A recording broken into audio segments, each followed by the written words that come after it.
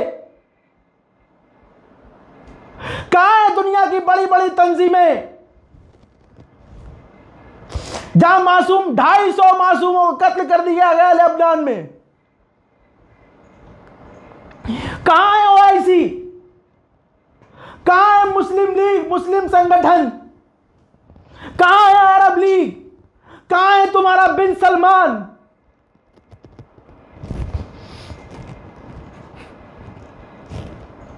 मेरा क्या वास्ता उन लेबनान के लोगों से? इंसानियत का है रिश्ता बस मेरा। जालिम जुल्म कर रहा है। अरे लानत है उन लोगों पर जो अभी भी शिया सुन्नी कर रहे हैं। है कोई संगठन जो इंसानियत की बात करे? कहां गई वो मानवता वाली तंजीमें तमाम? वो कहां है यूएन? कहां है? सब खामोश क्यों है? ईरान बड़ा बुरा लग रहा था जब अरबों की जमीन पर ईरान अमेरिका के ठिकानों को उड़ा रहा था। आज इजराइल ने डायरेक्ट सीधा सीधा 250 मुसलमानों का नरसंहार कर दिया। कहां है बड़े बड़े मुफ्ती? रजब तैयब एर्दोगान ने कहा है कि ये जो डील हो रही है, इस डील को इजराइल खराब करने की कोशिश कर रहा है और हमेशा से यह होता आया है कि जब भी कहीं पीस डील होती है, इजराइल उस पीस डील को खराब करता है। पूरी दुनिया के लिए कैंसर बन चुका है ये इजराइल। लेकिन कुछ सुन्नियों को नेतन्याहू पक्का सुन्नी लगा, इसीलिए हमारे बीच के उन सुन्नियों ने नेतन्याहू को सपोर्ट किया, इजराइल अमेरिका को सपोर्ट किया, सिर्फ इसलिए क्योंकि ईरान शिया है।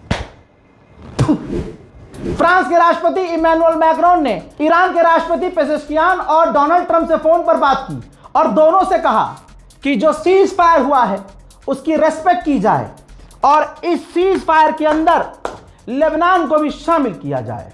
सोचिए, सुन्नी नहीं बोला, कोई सुन्नी नहीं बोला कि लेबनान में सीज फायर होना चाहिए। ईरान की बात सही है क्योंकि उन चंद लोगों को ईरान से यही दिक्कत है कि बस वो शिया है। ठीक है, शिया का साथ मत दो, लेकिन वो तो जो फ्रांस है वो शिया नहीं है, वो पक्का मुसलमान है, पक्का है, टनाटन सुन्नी है। तो एक काम कीजिए, उनका तो साथ दीजिए। मैं अपने सुन्नी भाइयों को नहीं कह रहा हूं, मैं उन चुनिंदा लोगों को कह रहा हूं जिन्होंने इन 40 दिन बड़ी मेहनत करी प्रोपेगेंडा चलाने की कि रजा गराफी सहाबा का नौजुबिल्ला अपमान कर रहा है। अबे अगर मैं भीड़ में चल रहा हूं और चारों तरफ भीड़ है, मैं कहूं ओए बहन के लोग, तो पलट के कौन देखेगा बताओ? पलट के वही देखेगा ना जो बहन का होगा। मैंने तो किसी का नाम ही नहीं लिया। इस्लाम में एक गद्दार थे क्या? हुजूर पाक सल्लल्लाहु अलैहि वसल्लम की जिंदगी कभी पढ़ी है? तारीख इस्लाम पढ़ी है कभी? पढ़ना तो पता चलेगा कि बहुत गद्दार हुआ करते थे। सामने से अस्सलाम वालेकुम और पीछे से जहर उगला करते थे, और ऐसे लोग तो हमारे बीच में भी हैं। कौन सी नई बात है? लेकिन प्रोपेगेंडा चलाया गया कि जिसको सारी दुनिया देख रही है, जिसकी जबान पर दुनिया भरोसा कर रही है, बस कैसे इसको गिराया जाए। लेकिन याद रखना, वह तो इज्जो मंतशा वह तो जिल्लो मंतशा, इज्जत और जिल्लत देने वाला अल्लाह है। तुम्हारे पास कुछ काम धंधा नहीं है, तुम कामयाब इसलिए नहीं हो क्योंकि तुम हासिद हो, तुम सिर्फ हसद करते हो और हसद की आग में जलते हो। और मेरा यह कहना है कि तुम हसद की आग में जलते रहो, यह तुम्हारे लिए ट्रेनिंग है, क्योंकि यहां तुम्हें हसद की आग में जलकर ट्रेनिंग लेनी होगी, ताकि जहन्नम में जब जाओ तो जहन्नम की आग भी तुम्हें जब जलाए तो तुम्हें थोड़ी आदत पड़ जाए आग की। दोस्तों, फ्रांस ने कहा है कि डील के अंदर लेबनान की भी डील होनी चाहिए, लेबनान पर भी हमले बंद होने चाहिए। अब सिर्फ झूठ का दौर चल रहा है। अमेरिका का वाइस प्रेसिडेंट सामने आया है, उसने कहा कि जब प्रपोजल दिया था ईरान ने, तो ईरान ने वो चैट जीपीटी से लिखवाया था, वो पॉइंट हमने वो कूड़े में डाल दिया था। और उसके बाद जब ईरान ने सीरियस होकर पॉइंट लिखे 10, तो हम उस पर राजी हुए कि इस पर हम बात करेंगे। अब इसकी सच्चाई बताऊं, जब ईरान ने पहले शर्त लिखकर भेजी थी, चैट जीपीटी लोग ईरान में चलाते ही नहीं है, क्योंकि वहां चैट जीपीटी और अमेरिकी ऐप का इस्तेमाल माना जाता है कि तुम्हें ट्रैक किया जा रहा है, तुम पर नजर रखी जा रही है, इसलिए चैट जीपीटी ईरान में इस्तेमाल लोग नहीं करते हैं, बचते हैं। ऐसे में इस समझ रहे आप मैं क्या बोलना चाह रहा हूं? चूरन बोल रहा हूं, लेकिन बोलना कुछ और चाह रहा था। इस चूरन के हिसाब से आम लोग वहां चैट जीपीटी इस्तेमाल नहीं करते, लेकिन इसको प्रपोजल भेजने वाले ईरान के ऑफिशियल चैट जीपीटी का इस्तेमाल कर रहे हैं। वाह लवड़े न भुजियम, वाह लहौड़ा सुर, बहुत सही।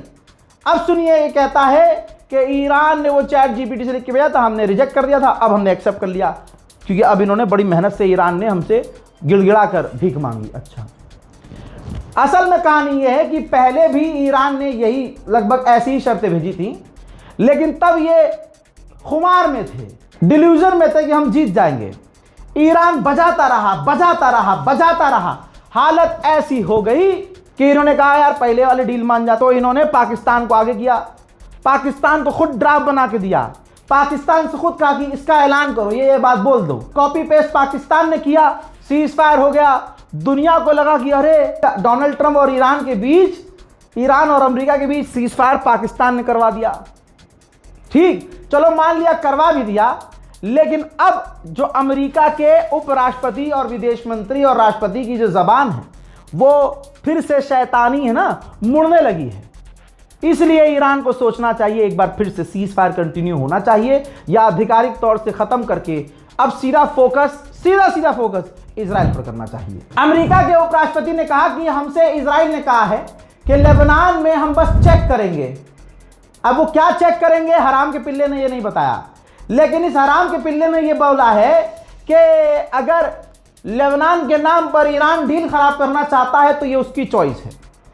खुदा की कसम इसी वक्त ईरान को डील खत्म कर देनी चाहिए, दोबारा जंग शुरू करनी चाहिए। मैं आपको बता दूं कि ईरान पूरे एक्शन में अभी भी है।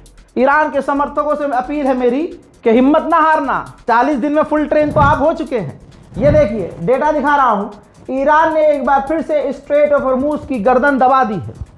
एक बार फिर से ईरान ने टैंकरों को रोक दिया है। उधर व्हाइट हाउस ने फिर से बोला है इजराइल की जबान की लेबनान सीज फायर का पार्ट नहीं है, जबकि वो पार्ट था। नेतन्याहू ने धमकी दे दी कि सारी 3 साल की बच्चों के साथ तूने जो ट्रंप किया एप्स्टीन आइलैंड पर सब लीक कर दूंगा। तो तुरंत डोनाल्ड ट्रंप लाइन पे आया, व्हाइट हाउस की लैंग्वेज चेंज हुई और व्हाइट हाउस ने कहा कि सीज फायर का जो हिस्सा है लेबनान वो नहीं है। ये बेकार की बात है, लेकिन लेबनान के मुद्दे पर ईरान से बात होगी। ईरान की मेट्रो स्टेशन पर देख लो भैया, ईरान के लोग कैसे होते हैं, वफादारी उनके खून में होती है। ठीक, क्योंकि वो ईरान के लोग हैं। ईरान के लोग पेशाब नहीं पीते और गू नहीं चाटते। तवज्जो चाहूंगा, ईरान के मेट्रो स्टेशन पे लगा है कि लेबनान को ईरानी अकेला नहीं छोड़ेंगे। तवज्जो यहां पर ये चाहूंगा, इस पोस्टर को देख के दिमाग में बिठा लेना, लेबनान शिया मुल्क नहीं है, लेबनान में सुन्नी लोग हैं, हमारे लोग हैं, वहां शिया अलग हैं, यहां सुन्नी है। उसके बावजूद ईरान पैगाम दे रहा है दुनिया को कि अहले सुन्नत हमारे भाई हैं। डील ही नहीं होगी जी, अगर लेबनान नहीं तो कुछ भी डील नहीं। वहीं लेबनान पर जबरदस्त हमले जो किए जा रहे हैं उसका एक और मंजर आपके सामने, दिल थाम लीजिए।